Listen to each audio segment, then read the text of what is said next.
Hi, I'm Rick Fender, Fender Marine Construction, member of the board of directors, and welcome to our episode about how to select a good or great marine contractor. And here with me today again is Tim Abbott of Fender Marine Construction, president. And our vice president, Stephen Whitney, is with us today as well.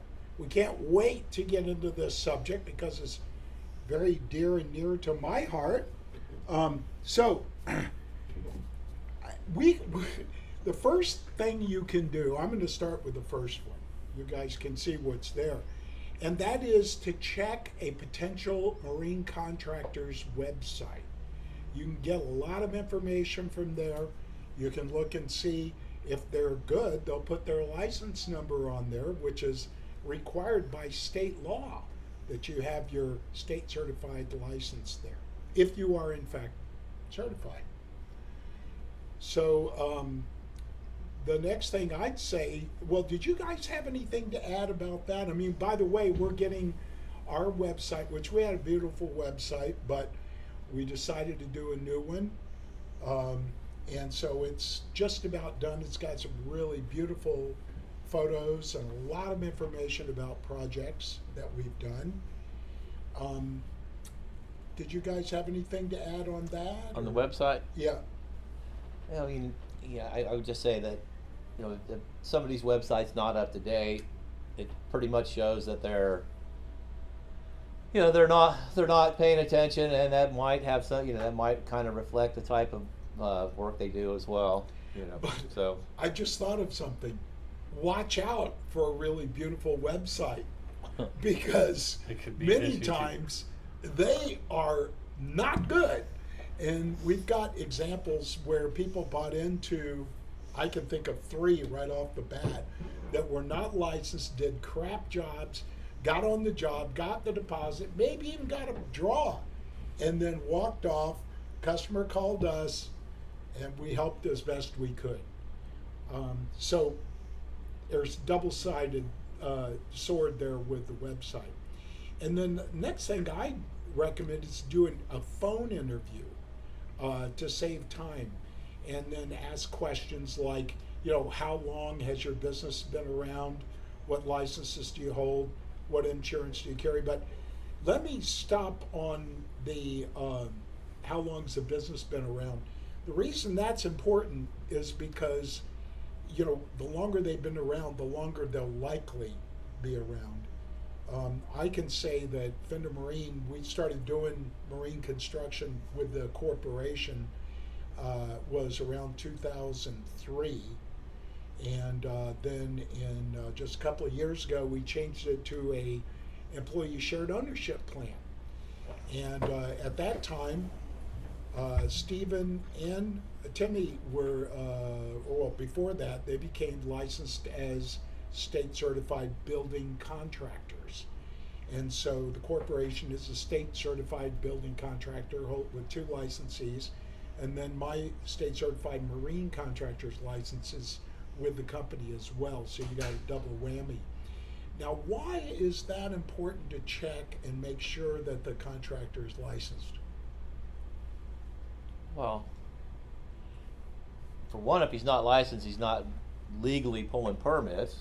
He might, have someone else pull permits for him, which is kind of shaky ground.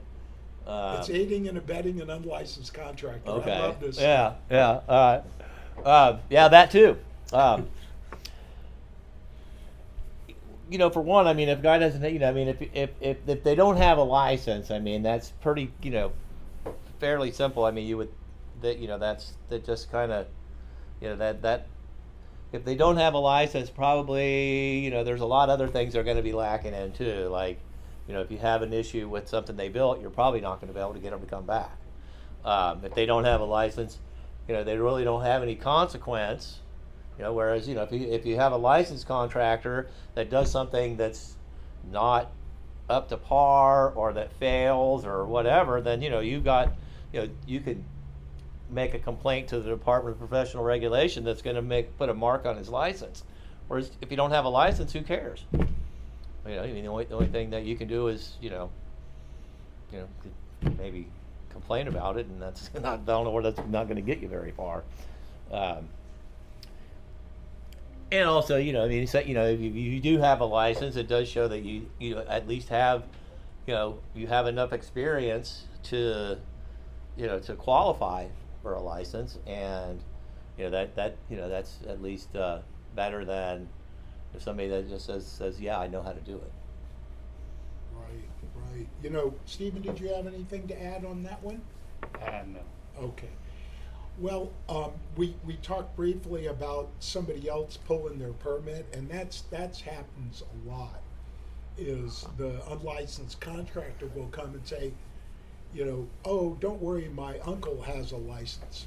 Well, unless that license is with that company through the state of Florida, it would be considered aiding and abetting an unlicensed contractor, and I think it's like a third-degree misdemeanor, but whoever the licensee is can lose their license as a result of that. The second thing is that if you enter, as a homeowner, you enter into a contract with someone who is not licensed to do that kind of work, whether it's electrical or plumbing or whatever it is, if they're not licensed to do that, your contract with them is unenforceable. So that means you can't, they run off with your money and you say, but I got a contract. Well, no, you don't. You don't have one.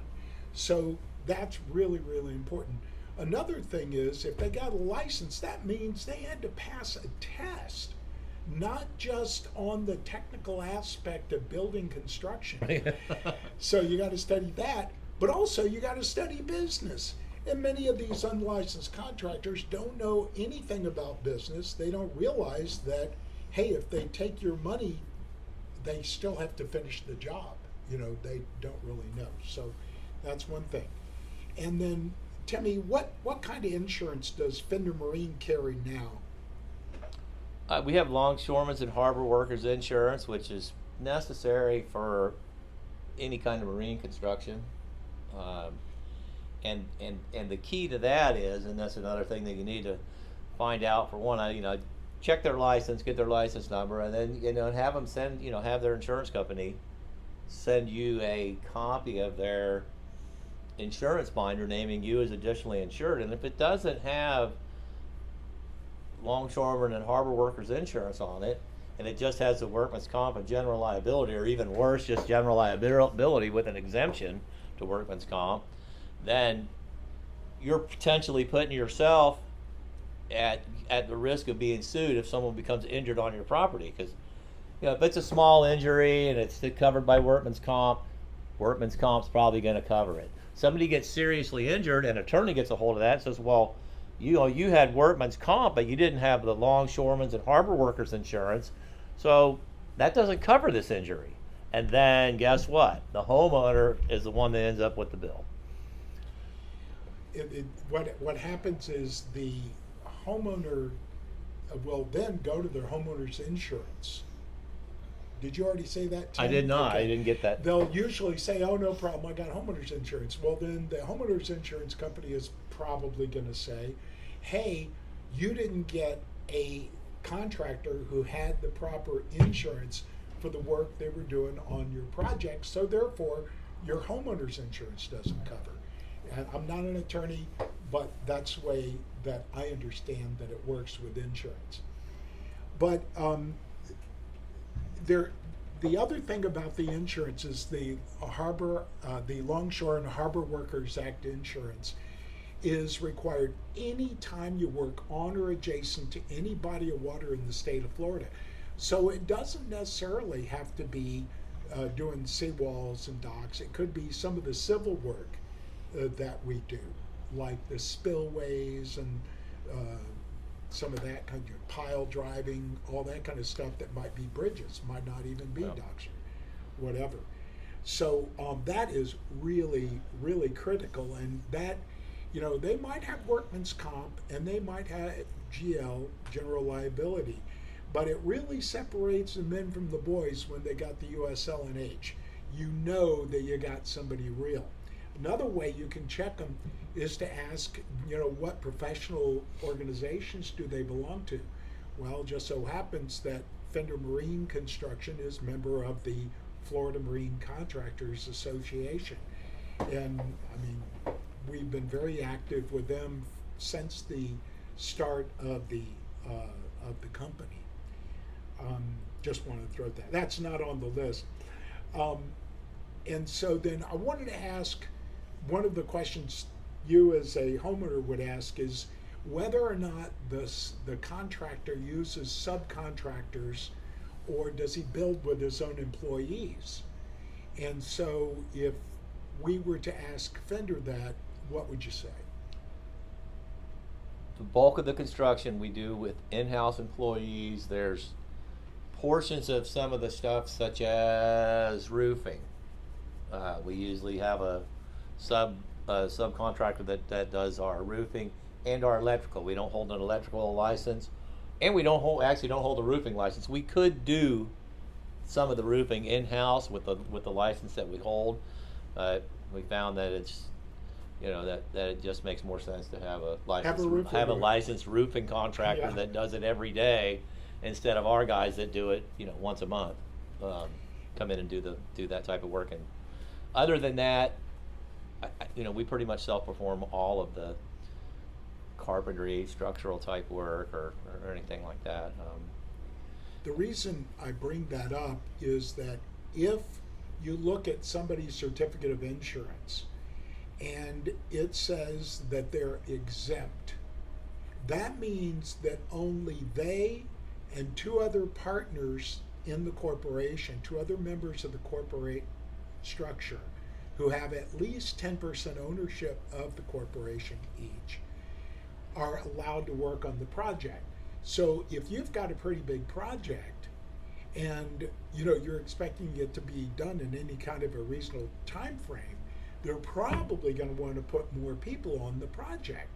Well, if they've got people working on the project, they're not covered under workman's comp because it's not a part of the certificate of insurance. And the reason, by the way, Tim, that you want to get them to send the certificate of insurance from their agent to you, listing you as the additionally insured, it doesn't cost them any money to do that. The reason you do that is because some of the unscrupulous contractors will white it out, what the coverage is, and fake it, or maybe it's a cert that's out of date and they just change the date. If you, and this is really important, if you actually sign a contract with any of a contractor who's licensed and insured, is that if their insurance runs out, you automatically get a notice from the insurance company to let you know 30 days out, hey, whoever's working on your job, their insurance is going to expire, you better get them to re-up or throw them off the job, or you're not going to be covered. So that's another thing about the insurance. And so the subcontractors, if they're using subs, those subs have to have insurance as well. If they're working off a workman's comp exemption, that's what I was trying to get at. And then one of the other questions you might ask is, what is your backlog? Ask the contractor, how much work do they have? What kind of answers, you get is how you might decide on who to choose.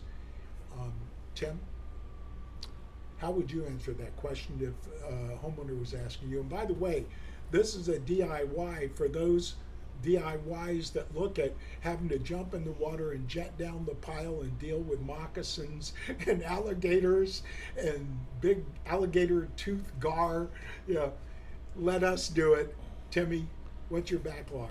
Backlog, we're booked through September. We could fit smaller projects in if it's required, but I mean typically we're booked with commercial project through September. We've got a few residentials mixed in there along the way. But that doesn't mean you can't start on the job. It just means that the actual work can't start, because there's so much engineering and permitting, depending on if, like you said, it's out there in Windermere.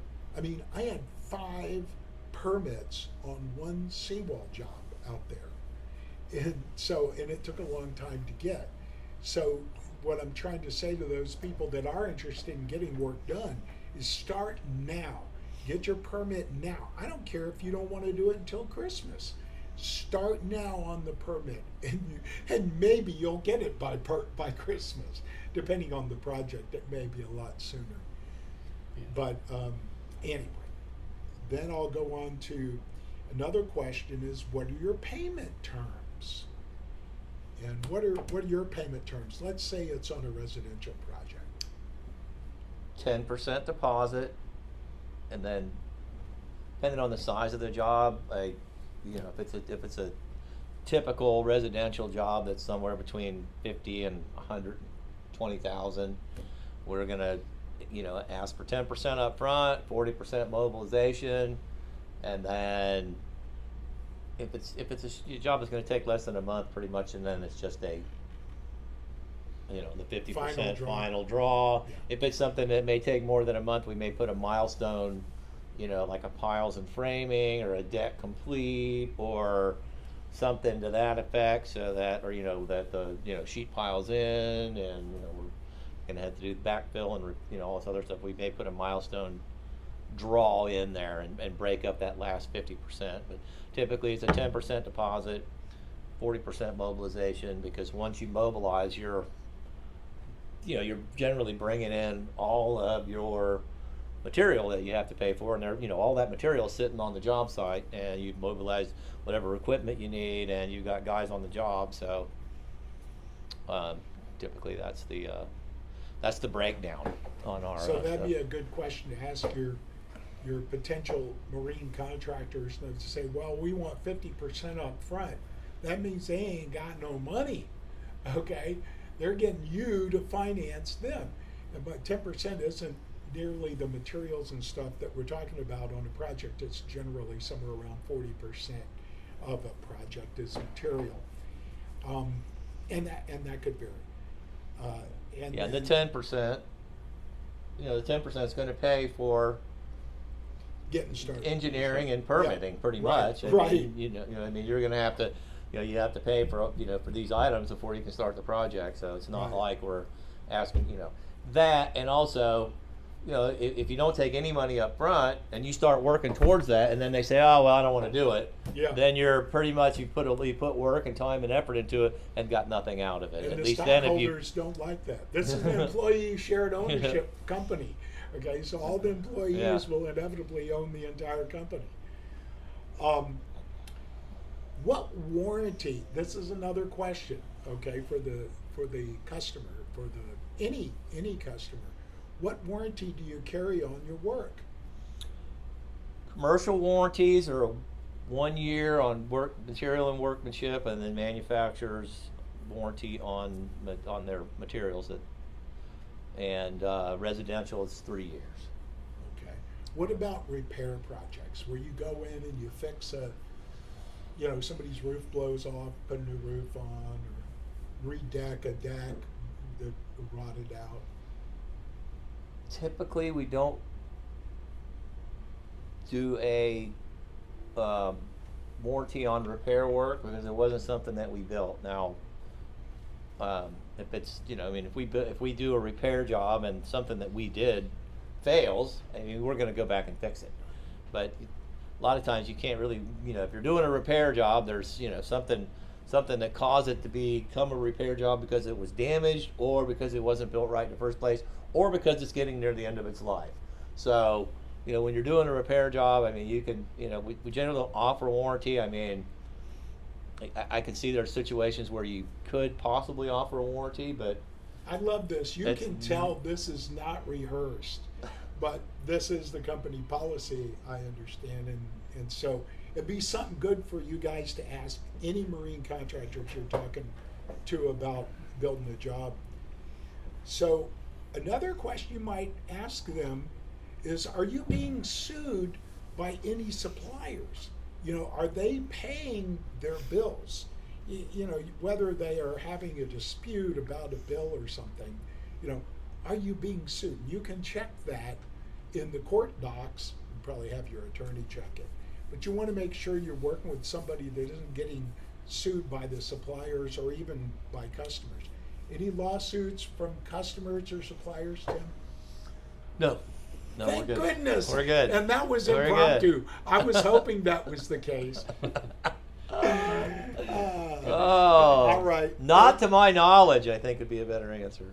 Okay.